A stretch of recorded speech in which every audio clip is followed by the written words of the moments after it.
Thanks for tuning in. Well, I haven't done a film review for a while, have I?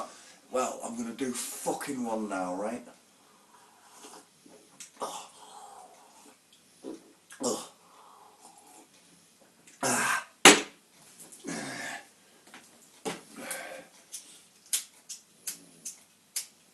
I don't like this fucking shit.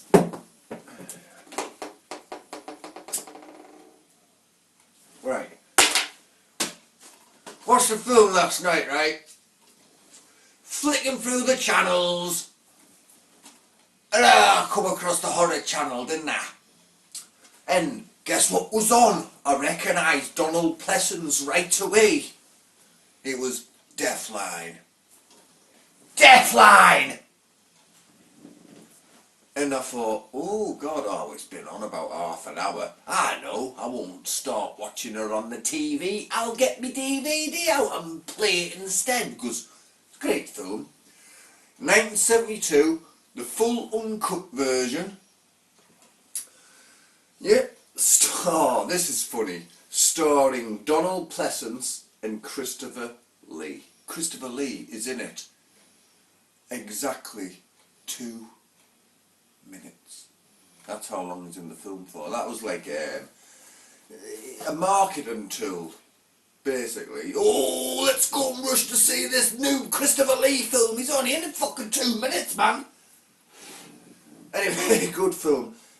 Starring Donald Pleasence, a host of other people. He's the best fucking character, isn't it? Hugh Armstrong is the man. That's what he's called in the credits. The man. He's not even a fucking man. He's half animal and half this. I don't know. Loads of sores on his head. Oof. Anyway. Oh, fuck's sake. Donald Pleasence and Christopher Lee star in this grisly cult horror favourite. Grisly spelled wrong. Well, it looks like it is. Anyway, I'll read a synopsis.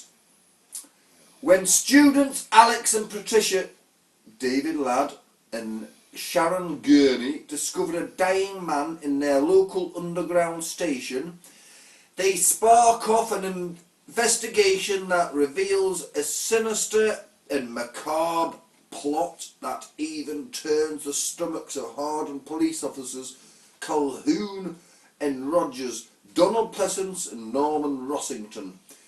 Prominent people, it seems, have been disappearing from London tube stations, and an MI5 agent, Christopher Lee, is called to help to solve the deepening mystery.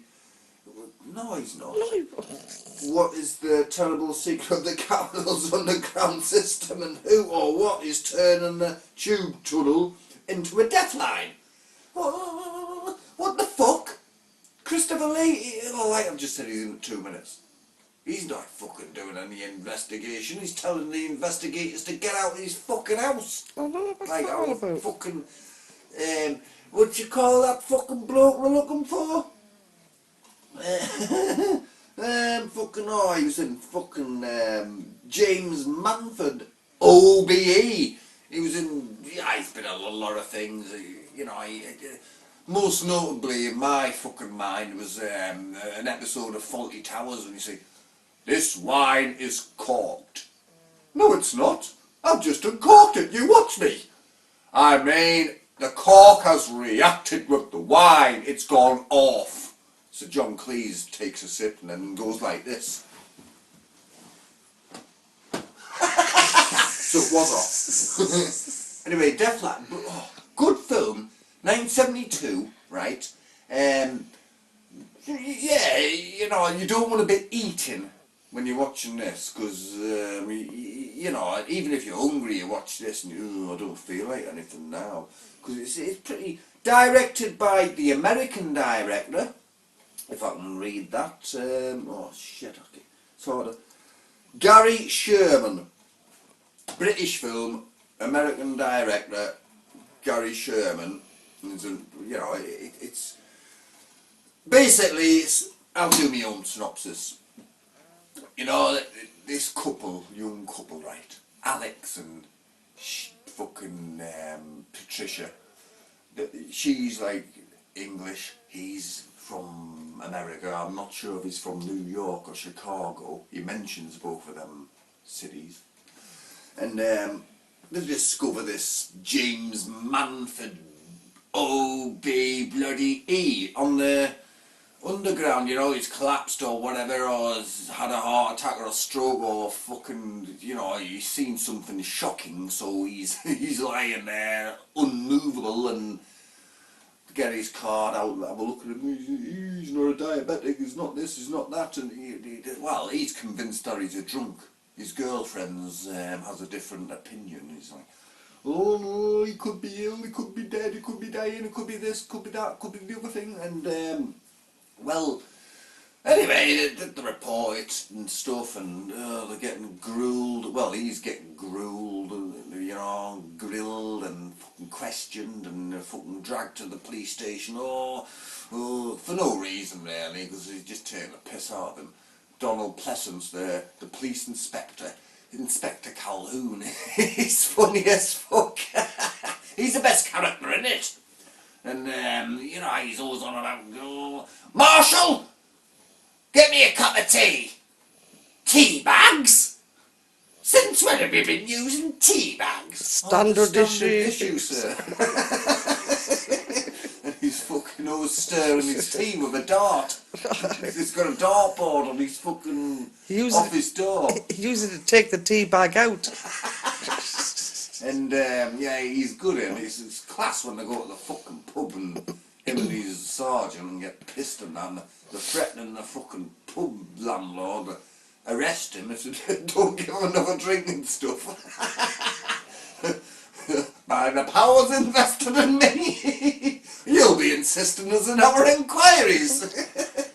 And anyway, he's bloke, right? He's fucking, I don't know, he keeps getting people to eat and stuff, you know.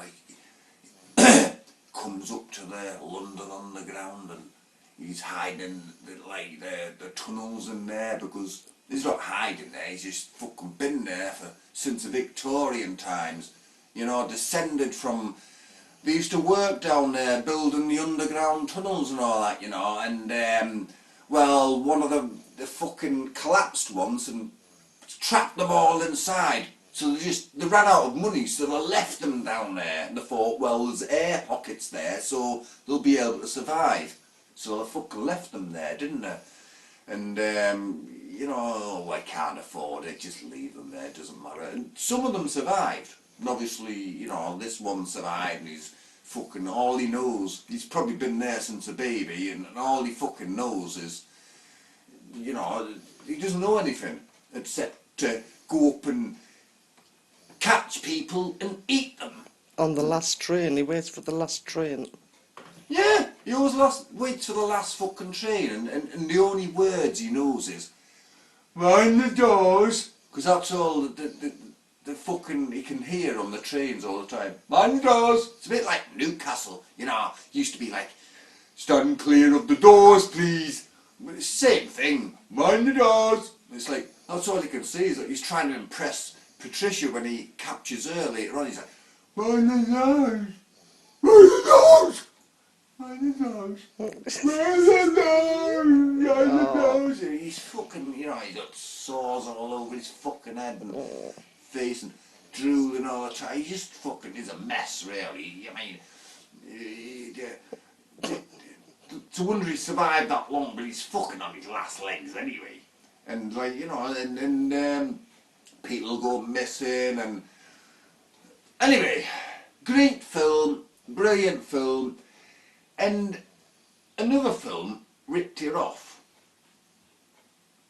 And the director of the film I'm talking about, Christopher Smith, denied the fact that he ever saw Deathline. He's a fucking lying bastard, because it's too much like it. You know what? Here it is. Fucking creep. Yeah? Your journey terminates here. I mean, I'm not reviewing this, I'm just going to compare it a little bit, right?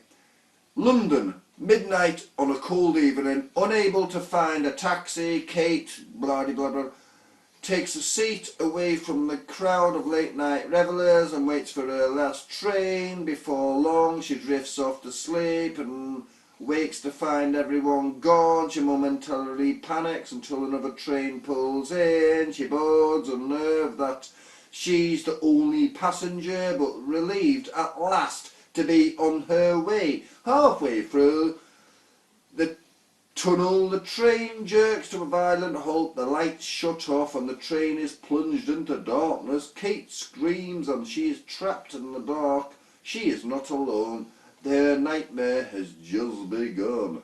And the thing is, though, that is far too much like fucking Deathline to not have been ripped off. Sounds it. It is. The director of this, Christopher Smith, he says, "Oh, I've never even seen Deathline." So, bollocks!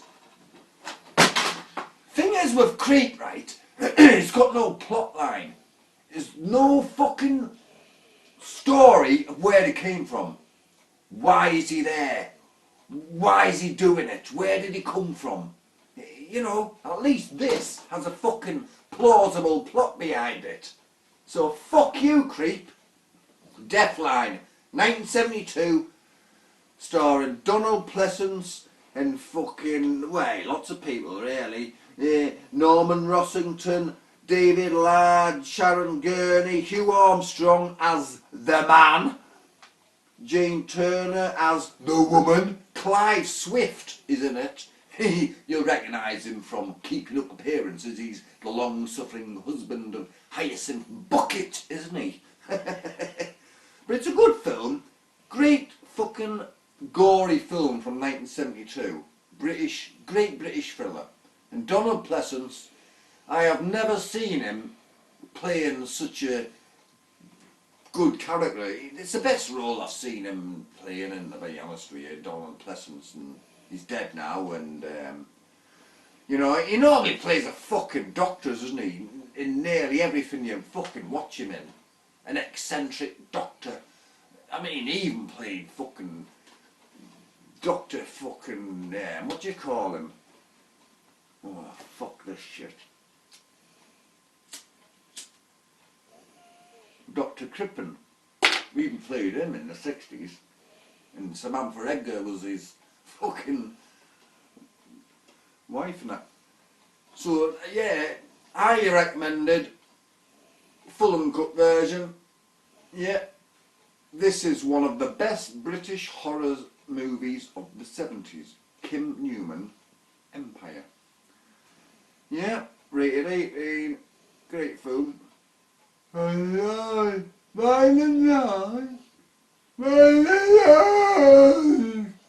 at the end, oh, I'm not even going to tell, well, I will tell you the, no, I won't tell you the end. I normally do tell you. I used to tell people what the fucking films ended like, but I don't then do that anymore, because I used to get loads of thumbs down and like loads about the comments. No, don't Why tell tell the end. everyone what the film's out, you tell everyone the play, you fucking do spoilers.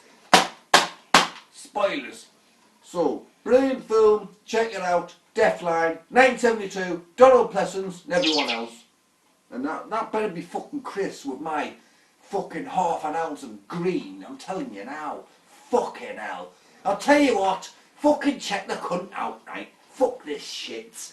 See you later, hammerheads. Oi, mate! I'm trying to get some fucking sleep, you